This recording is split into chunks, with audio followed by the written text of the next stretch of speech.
Lorsque j'avais 6 ans, j'ai vu une fois une magnifique image dans un livre sur la forêt vierge qui s'appelle Histoire vécue. Ça représentait un serpent bois qui avalait un fauve. On disait dans le livre, les serpents bois avalent leur proie tout entière sans la mâcher. Ensuite, ils ne peuvent plus bouger et dorment pendant les 6 mois de leur digestion. J'ai alors beaucoup réfléchi sur les aventures de la jungle.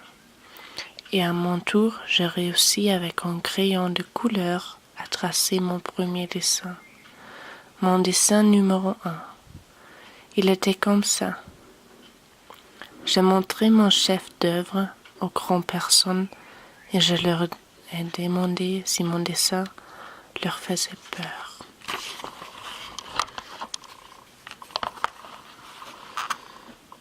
Elles m'ont répondu, pourquoi un chapeau ferait-il peur? Mon dessin ne représente pas un chapeau. Il représentait un serpent bois qui digérait un éléphant. J'ai alors dessiné l'intérieur du serpent bois, afin que les grandes personnes puissent comprendre. Elles ont toujours besoin d'explications. Mon dessin numéro 2 était comme ça. Les grandes personnes m'ont conseillé de laisser de côté les dessins des serpents bois, ouverts ou fermés, et de m'intéresser plutôt à la géographie, à l'histoire, au calcul et à la grammaire. C'est ainsi que j'ai abandonné, à l'âge de 6 ans, une magnifique carrière de peintre. J'avais été découragé par l'insuccès de mon dessin numéro 1 et de mon dessin numéro 2. Les grandes personnes ne comprennent jamais rien toutes seules, et c'est fatigant pour les enfants de toujours et toujours leur donner des explications. J'ai donc dû choisir un autre métier, et j'ai appris à piloter des avions. J'ai volé un peu partout dans le monde, et la géographie s'est exactement beaucoup servi. Je savais reconnaître du premier coup d'œil la Chine de l'Arizona. C'est très utile si l'on sait gérer pendant la nuit.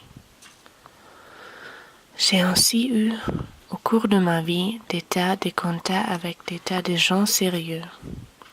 J'ai beaucoup vécu chez les grandes personnes.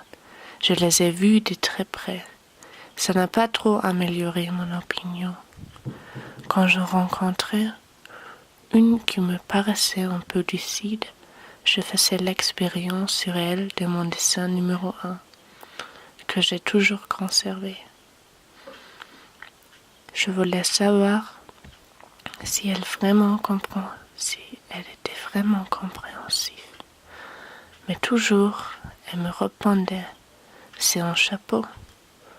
Alors je ne lui parlais ni de serpents bois, ni de forêt vierge, ni d'étoiles. Je me mettais à sa portée.